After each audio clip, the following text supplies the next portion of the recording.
Assalamualaikum warahmatullahi wabarakatuh. Sebelum kita masuk ke cerita, jangan lupa klik tombol like, ramaikan kolom komentar, tulis di kolom komentar di kota mana kalian tinggal. Bagikan kepada temanmu jika ini bermanfaat dan subscribe agar tidak ketinggalan kisah inspiratif lainnya. Angin sore berhembus pelan saat mobil hitam sederhana melaju di jalan lengang menuju pesisir Madura. Langit mulai berwarna jingga, tanda matahari akan segera tenggelam. Di kursi belakang, duduk seorang lelaki bersarung dengan wajah teduh. Ia adalah Gus Ikdam, ulama muda yang namanya mulai dikenal hingga pelosok Pulau Jawa dan Madura. Tak seperti kebanyakan dai yang tampil mewah atau dikawal ketat, Gus Ikdam memilih cara yang berbeda, sederhana dan mendekati masyarakat tanpa sekat. Sopirnya, Pak Nawi, seorang pria parubaya, sesekali melirik lewat kaca spion tengah. Gus, sebentar lagi kita masuk wilayah Banyusokah. Ini jalur pintas ke Gapura. Tapi, katanya rawan. Ujarnya hati-hati. Gus Ikdam menoleh dengan senyum tipis. Rawan? Kenapa memangnya Pak Nawi? Yaitu, sering ada yang menghadang, minta uang jalan, preman kampung. Gus bawa celurit, kalau lewat sini biasanya sopir-sopir kasih uang rokok biar aman. Jelas Pak Nawi, sambil memperlambat laju mobil. Gus Ikdam memandang keluar jendela. Pemandangan sawah dan pohon siwalan terbentang luas. Jalan mulai menyempit dan aspalnya berlubang di beberapa bagian. Tenang saja Pak, kita niatnya silaturahmi dan dakwah. Niat baik pasti dilindungi Allah. Ucapnya tenang. Pak Nawi mengangguk pelan. Meski wajahnya tetap tegang. Tapi saya dengar PRIMA Unprimen sini galak Gus. Apalagi kalau lihat orang luar. Yang galak biasanya hatinya kosong. Insya Allah kita bawa isinya. Kalem saja, sahut Gus Ikdam dengan nada ringan. Suasana dalam mobil hening kembali. Hanya suara angin dari luar yang terdengar. Tak lama kemudian, Gus Ikdam mengambil tasbih kecil dari saku jubahnya dan mulai berzikir pelan. Wajahnya damai. Seakan tak terusik oleh kabar preman atau jalan rawan, mobil pun terus melaju, mendekati tanjakan kecil yang menghubungkan dua desa. Di kejauhan, tampak tiga bayangan lelaki berdiri di tengah jalan. Mereka berpakaian preman, salah satunya bertelanjang dada, yang lain memegang sesuatu yang mengkilap kemungkinan celurit. Pak Nawi menghentikan mobil perlahan. Itu dia Gus, sepertinya mereka, namun Gus Ikdam tak menunjukkan rasa cemas sedikit pun. Ia malah membuka jendela sedikit. Angin masuk perlahan bersama aroma tanah dan garam laut. Kalem saja Pak, kita lihat. Mereka ini hanya ingin dikenal. Atau ingin diberi pelajaran hidup. Tiga pria bertubuh kekar berdiri dengan gaya sok jagoan. Yang paling besar bernama Bang Gimi memegang celurit sambil menyender di batang pohon. Dua orang di sampingnya, Rifai dan Gendo, berdiri menyeringai. Matanya menelusuri mobil seperti mencari peluang rampasan. Mobil berhenti sepenuhnya. Pak Nawi tampak cemas. Tangannya menggenggam setir erat-erat. Bang Gimi maju duluan dan mengetuk kaca mobil bagian depan dengan gagang celurit. Sore bos, jalan ini bukan jalan umum. Ini jalan keluarga. Kalau mau lewat, ya kasih salam dulu. Katanya dengan nada meremehkan. Pak Nawi membuka kaca sedikit. Kami cuma mau lewat bang. Ada pengajian di Gapura. Rifai mendekat ke sisi kiri mobil. Pengajian? Di sini nggak laku tuh ceramah-ceramahan. Tapi, kalau mau lewat, kasih uang kopi aja. Dari belakang Gus Ikdam, membuka pintu, dan turun perlahan. Bersarung, berjubah putih, dan memakai peci hitam. Wajahnya tetap tersenyum ramah. Ia mendekat, berdiri di depan mobil. Assalamualaikum, sapa Gus Ikdam lembut. Bang Jimmy meliriknya dengan sinis. Ini siapa? Santri? Nyasar? Maaf, saya hanya ingin lewat. Niat kami baik, tidak bawa barang berharga, hanya dizikir dan sedikit ilmu, ujar Gus Ikdam. Gendo tertawa keras. Halah, ceramah mulu. Kalian ini anggap kami anak kecil? Bang Jime mengangkat celurit dan mengarahkannya ke depan dada Gus Ikdam. Kalau kamu nggak kasih uang, pulang aja. Ini tanah kami, bukan tempat dakwah. Pak Nawi melangkah keluar dari mobil. Panik. Bang, tolong jangan kasar. Ini orang baik. Ulama besar dari Blitar, Gus Ikdam. Tiba-tiba, suara dentingan tasbih terdengar dari tangan Gus Ikdam. Ia memandang lurus ke arah mata Bang Jimmy. Saya tidak takut pada celuritmu, Bang. Saya cuma takut pada Allah. Tapi, kamu pasti belum tahu siapa yang sedang kamu ancam. Mata Bang Gimi berkedip, bingung. Tapi, dia belum sadar bahwa yang berdiri di depannya bukan lelaki sembarangan. Bang Gimi mencibir. Halah, sok suci. Semua orang juga ngaku dekat sama Tuhan. Tapi kalau udah kepepet, pasti lari juga. Katanya sambil mengangkat celurit ke udara, membuat gerakan memotong di depan wajah Gus Ikdam. Namun, Gus Ikdam tidak bergeming. Ia tetap berdiri tegak dengan tatapan tenang. Sorot matanya tidak menunjukkan rasa takut sedikitpun. Justru menatap Bang Gime seperti menatap anak kecil yang sedang ngambek. Bang, ucap Gus Ikdam pelan. Kau tahu celuritmu tajam. Tapi kalau bukan waktunya, bahkan sehelai daun pun takkan jatuh dari pohon. Dan aku kesini bukan untuk cari masalah, tapi mungkin ini cara Allah mempertemukan kita. Rifai dan Gendo melotot tak percaya. Mereka heran, bagaimana bisa orang seperti ini tidak takut? Gendo berbisik pada Rifai, ini orang siapa, Pak? Berani.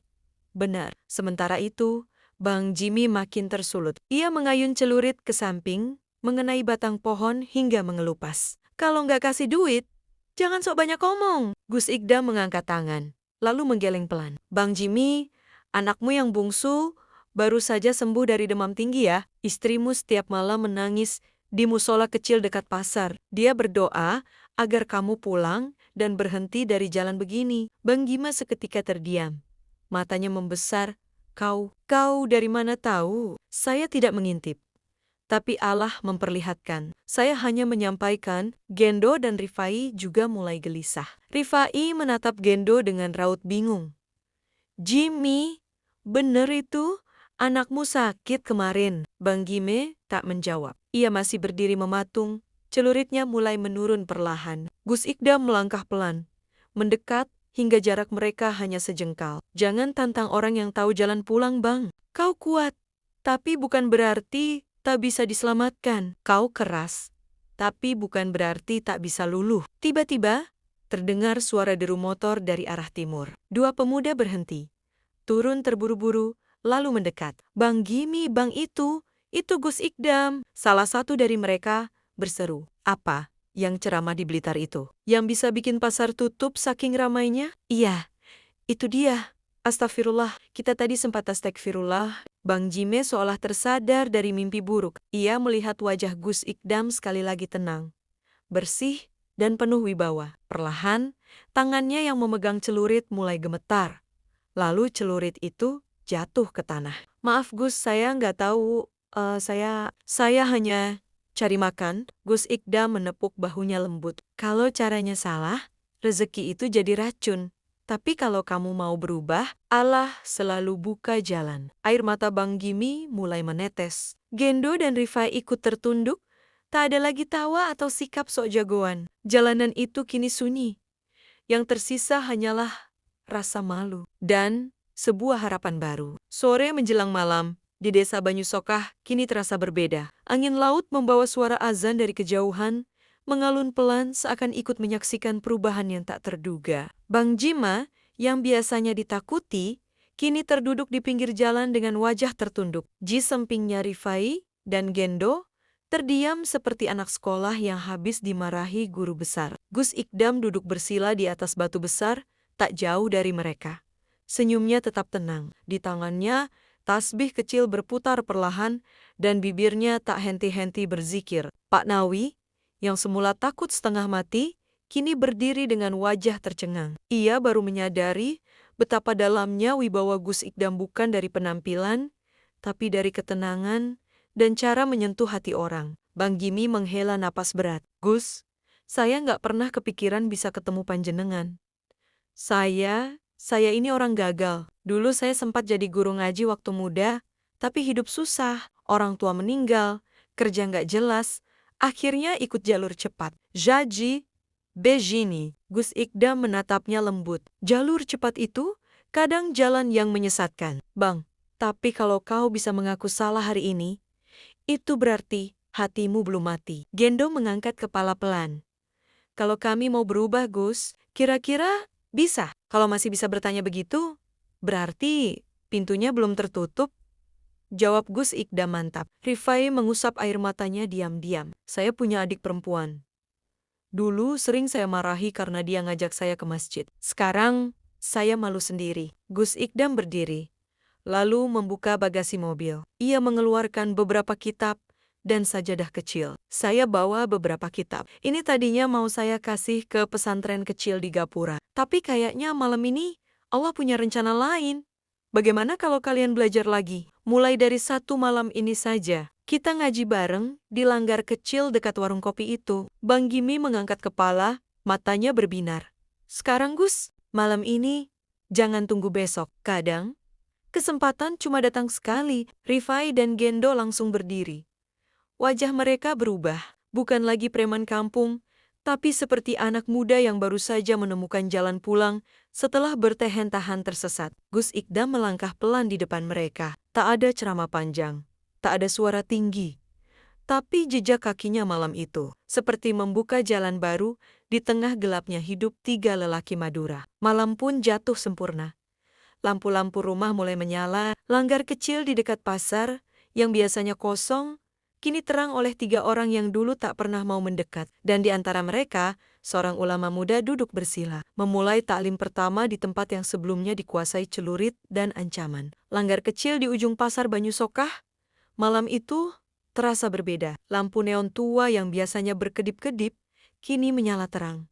Seakan ikut gembira melihat tempat itu tak lagi sunyi. Lantainya memang masih semen kasar. Sajadahnya usang dan tipis, tapi malam itu terasa hangat, bukan karena fasilitas, melainkan karena siapa yang duduk di dalamnya. Bang Jime duduk bersila paling depan, mengenakan sarung pinjaman dari Pak Nawi.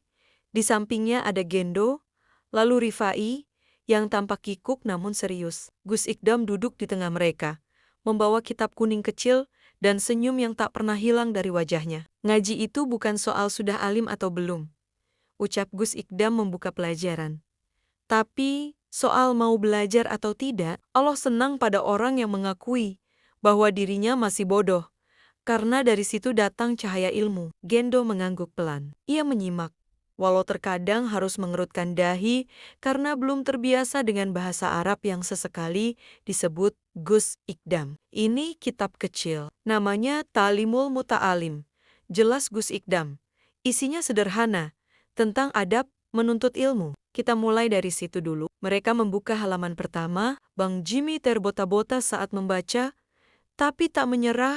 Rifai yang dulu sering marah saat disuruh mengaji, kini justru paling semangat menyalin makna kitab dalam buku tulis yang dibawanya dari rumah. Dari luar langgar, beberapa warga yang lewat terlihat memperlambat langkah. Ada yang heran, ada juga yang mengusap dada. Tak menyangka, preman-preman yang biasa meresahkan pasar, kini justru ikut ngaji malam-malam. Pak Nawi yang berdiri di luar ikut tersenyum. Masya Allah, ini lebih dari sekadar keajaiban. Selesai ngaji, Gus Ikdam menutup kitabnya, lalu memandang mereka satu persatu. Bang Jimmy, Rifai, Gendo, kalian bukan orang jahat. Kalian hanya salah jalan. Tapi malam ini, kalian sudah memilih jalan yang benar. Bang Jimmy mengangguk. Matanya berkaca-kaca. Saya dulu sering mimpi diajak almarhum bapak saya ke masjid. Tapi saya cuekin. Malam ini, saya rasa mimpi itu nyata, Gus. Kalau begitu, lanjutkan langkah ini. Jangan berhenti, sebab godaan akan selalu datang. Tapi kalau kalian punya teman dalam kebaikan, insya Allah kuat. Rifai bertanya pelan. Gus, bolehkah kami terus ikut ngaji? Walau cuma langgar kecil begini? Boleh, wajib. Fa, Allah tidak lihat besar kecil tempat, tapi niat di dalam hati. Azan Isya pun berkumandang. Gus Ikdam mengajak mereka salat berjamaah. Tiga lelaki yang dulu hanya tahu mengancam kini berdiri rapi, takbir dengan kepala tertunduk. Tak ada sorot garang di mata mereka. Hanya ketenangan dan harapan. Di langgar kecil itu, yang dulu sepi dan dibiarkan rusak, kini mulai hidup kembali. Bukan karena bangunan diperbaiki, tapi karena hati yang mulai dibenahi. 3 hari sudah berlalu sejak malam pertama ngaji di langgar kecil dekat pasar Banyu Sokah. Bang Jimmy, Rifai, dan Gendo tak pernah absen. Bahkan, mereka kini ikut membersihkan langgar, mengecat dindingnya dengan warna putih baru, dan mengganti sajadah yang sudah usang. Warga yang awalnya heran kini mulai tersenyum setiap melihat ketiganya berjalan membawa kitab dan sarung. Gus Ikdam ini kayak punya tangan dingin, ujar Pak Nawi kepada warga lain di warung kopi. Sekali datang, bisa mengubah preman jadi santri. Gila, bener. Namun, perubahan itu rupanya tak membuat semua pihak senang. Ada sekelompok orang yang merasa terusik preman-preman dari kampung sebelah, yang merasa kekuasaan mereka di daerah itu terancam. Salah satunya adalah Dul Harun, preman kawakan dari desa Tanjung Luar, yang dikenal bengis, dan tak segan mengayunkan celurit kalau merasa terusik. Gus Ikdam, ulama katanya, masa bisa ngubah Bang Jimmy? Hah, anak kemarin sore sok benerin orang, seru Dul Harun di basecampnya. Sebuah pos ronda yang lebih sering jadi tempat mabuk ketimbang jaga kampung. Anak buahnya, Tompel dan Kelik, ikut menimpali. Kalau Jimmy udah pindah haluan, kita kehilangan satu kaki di pasar, Bang. Mending cepet kita kasih peringatan. Dul Harun berdiri, mengambil celurit dari dinding, dan menempelkannya di bahu. Kalau malam ini, dia masih ngaji, kita datengging. Biar dia tahu, ini Madura, bukan pesantren. Malam pun tiba. Langgar kecil kembali hidup. Gus Ikdam duduk bersila seperti biasa. Di depannya, Bang Jime dan kawan-kawan tampak lebih semangat dari sebelumnya. Kali ini, ada tambahan 2 anak muda pasar yang ikut gabung. Ternyata melihat perubahan Jimmy membuat mereka tertarik untuk ikut belajar. Namun, belum setengah jam ngaji berlangsung, suara motor menderu kencang dari kejauhan. Disusul oleh suara rem mendadak dan langkah kaki kasar menghantam halaman langgar. Tompel muncul lebih dulu, diikuti Kelik dan Dul Harun. Celurit terselip di pinggang mereka. Suasana seketika menjadi tegang. Warga yang semula duduk di luar langgar langsung berhamburan. Bang Jimmy berdiri, menghalangi pintu masuk. Ngapain kalian kesini? Dul Harun menyeringai. Ngapain? Nanyain kau, Jim. Masa preman kelas kakap jadi santri? Malu-maluin komunitas. Gendo dan Rifai ikut berdiri, tapi Gus Ikdam mengangkat tangan pelan. Biar saya yang hadapi, ujarnya lembut. Langkah Gus Ikdam maju perlahan, wajahnya tetap tenang, bahkan senyumnya tak berubah. Assalamualaikum, Harun, sapanya. Mau ngaji juga? Dul Harun mendengus. Jangan sok suci, Gus. Saya tahu siapa sampeyan. Anak muda yang dikultuskan, padahal cuma pandai ngomong. Gus Ikdam memandangnya dalam. Saya memang bukan siapa-siapa, Harun. Tapi Allah tahu niat orang. Dan saya kesini bukan untuk menyaingi siapa-siapa. Saya hanya ingin membantu yang mau berubah. Kalau saya nggak mau, tantangnya keras. Berarti hatimu masih tertutup, jawab Gus Ikdam pelan. Tapi ingat, bukan berarti Allah tidak bisa membukanya. Tiba-tiba, dari arah belakang, suara Pak Nawi terdengar. Harun, jangan macam-macam. Ini tanah tempat bapakku dulu ngajari ngaji. Kau tidak berhak bikin keributan di sini. Mata Dul Harun memerah. Ia menghunus celurit.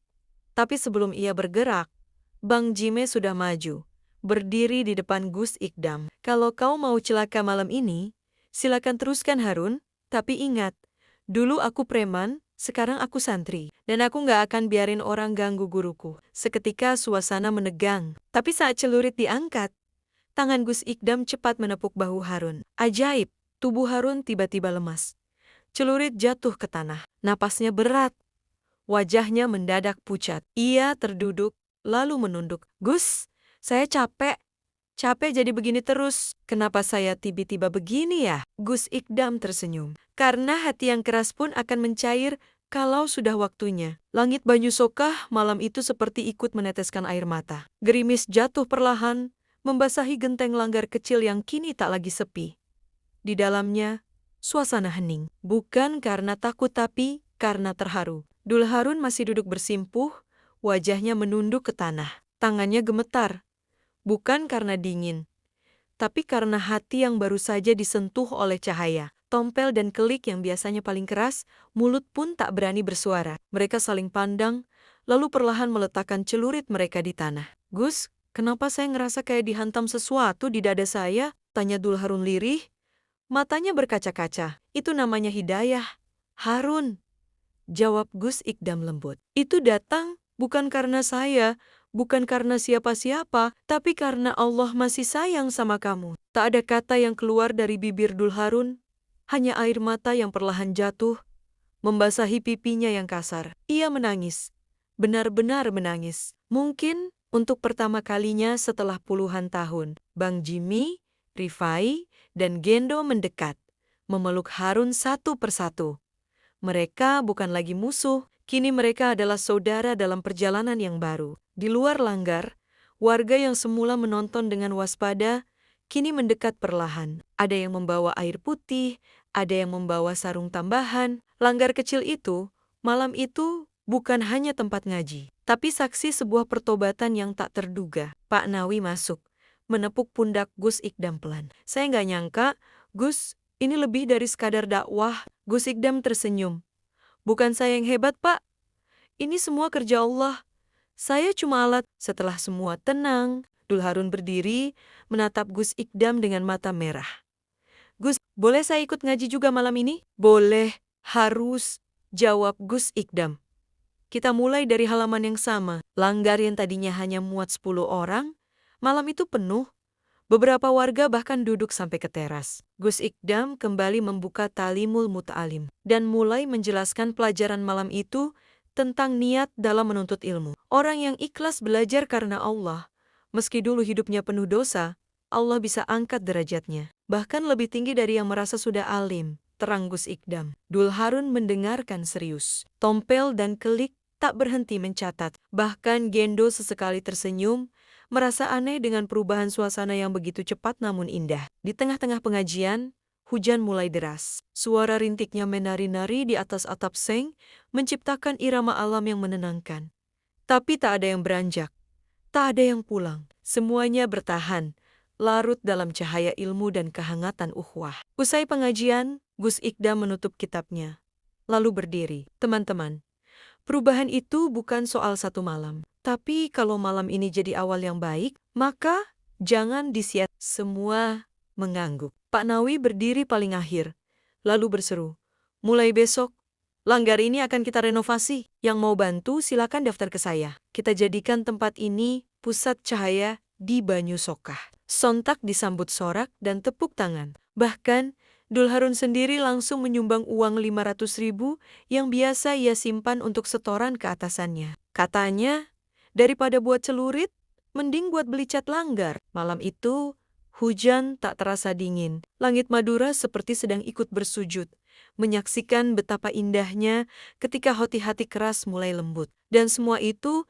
dimulai bukan dari mimbar megah, tapi dari seorang Gus yang datang diam-diam dan mengetuk pintu hati dengan cinta. Pagi itu, suasana kampung Banyu Sokah terasa berbeda. Seperti ada semangat baru yang mengalir di antara jalan-jalan sempit dan sawah yang menguning. Warga ramai berkumpul di langgar yang kemarin malam penuh haru. Namun kali ini bukan untuk ngaji, melainkan kerja bakti membersihkan, merapikan, dan mulai mengecat ulang dinding langgar. Bang Jimmy, Rifai, Gendo, bahkan Dul Harun dan 2 anak buahnya kini ikut sibuk. Mereka tak lagi memakai jaket preman atau menyelipkan celurit. Kini mereka mengenakan sarung dan kaos lusuh, membawa ember cat dan kuas. Tak ada yang menyangka, sekelompok orang yang dulunya ditakuti, kini malah menjadi ujung tombak perubahan. Bang, cat yang ini buat tembok depan ya, teriak Gendo, sambil membawa kaleng cat warna biru langit. Siap bos, sahut Bang Jima, sambil tertawa lepas. Dulu ia dipanggil abang dengan takut-takut, kini malah dijadikan bahan bercanda. Di sudut halaman, Gus Ikdam duduk bersama Pak Nawi, memperhatikan semua dengan senyum tenang. Gus, ujar Pak Nawi sambil menyeruput kopi, saya baru paham sekarang bahwa cara ngubah orang itu nggak cukup dengan marah-marah. Betul Pak, sahut Gus Ikdam. Kalau cuma pakai kekerasan, orang bisa tunduk tapi bukan karena sadar. Kita butuh sentuh hatinya. Pak Nawi mengangguk pelan. Tapi saya penasaran Gus, sampean ini sebenarnya siapa? Kenapa preman bisa langsung segan sama sampean? Bukan cuman karena ilmu agama kan? Pertanyaan itu sebenarnya sudah sering muncul di benak warga. Namun, karena hormat dan segan, tak ada yang berani menanyakannya secara langsung. Baru kali ini Pak Nawi mengungkapkannya. Gus Ikdam menatap langit biru di atas, lalu perlahan menjawab, Saya cuma santri, Pak. Pernah mondok di banyak tempat. Kadang juga tidur di emperan. Tapi ya, Allah izinkan saya belajar dari banyak guru. Pak Nawi menyipitkan mata. Tapi saya dengar sampean ini cucunya kiai besar dari daerah Jawa Timur yang katanya bisa menyembuhkan orang gila cuma dengan baca syalawat. Gus Ikdam tersenyum samar. Itu bukan karena darah, tapi karena doanya orang tua. Saya cuma meneruskan, Pak, nggak ada yang spesial. Namun, tak lama kemudian, sesuatu terjadi. Seorang lelaki parubaya datang tergesa-gesa dari arah jalan utama, membawa ponsel dengan wajah panik. Pak Nawi, ini berita di grup WhatsApp Kabupaten. Ada yang unggah video pengajian semalam. Lihat nih, yang ngaji katanya Gus Ikdam, cucu Kiai Mahfudz ke dinding. Seketika semua yang sedang bekerja berhenti. Rifai bergegas mendekat. Serius, Ki? Yang ngaji di video itu, Gus? Ini lihat sendiri. Lelaki itu menunjukkan videonya. Di layar tampak Gus Ikdam sedang menjelaskan kitab Talimul Muta'alim dengan suara lantang dan penuh wibawa. Komentarnya ramai. Puluhan, ratusan. Itu Gus Ikdam beneran. Masya Allah, saya pernah ikut pengajiannya di Surabaya. Gus ini cucu Kiai Mahfudz, kiai besar dari timur yang jarang mau tampil ke publik. Kenapa bisa ngaji di langgar kecil kayak gitu? Berita itu menyebar cepat. Dalam waktu 1 jam, para tokoh agama, warga luar desa, bahkan media lokal mulai berdatangan ke Banyusokah. Mereka ingin memastikan apakah benar Gus Ikdam yang mendadak hilang dari publik kini muncul di kampung kecil dan ngaji dengan preman. Pak Nawi menoleh pelan ke arah Gus Ikdam. Jadi ini semua benar, Gus? Gus Ikdam berdiri, lalu menatap semua orang yang mulai berkumpul. Ia mengangguk pelan. Saya memang cucu Kiai Mahfudz, tapi saya lebih ingin dikenal bukan karena garis keturunan, tapi karena kemanfaatan saya. Warga terdiam. Bang Jimmy yang semula bengong langsung berkata, berarti Gus ini orang besar beneran ya? Gus Ikdam hanya tersenyum. Besar atau kecil itu urusan Allah. Kita semua sama. Preman, petani, guru, kiai, yang penting mau berubah dan mau belajar. Langgar itu kembali senyap. Tapi bukan karena bingung, melainkan karena semua sedang menyadari satu hal penting. Mereka sedang dibimbing bukan oleh orang biasa, tapi oleh sosok yang selama ini mungkin sudah ditakdirkan datang untuk mengubah Banyusokah. Semoga dengan adanya kisah yang saya bagikan dapat memberikan pelajaran bagi kita semua dan menginspirasi agar menjadi pribadi yang lebih baik lagi. Jangan lupa klik tombol like, tulis di kolom komentar di kota mana kalian tinggal. Bagikan kepada temanmu jika ini bermanfaat dan subscribe agar tidak ketinggalan kisah inspiratif lainnya. Wassalamualaikum warahmatullahi wabarakatuh.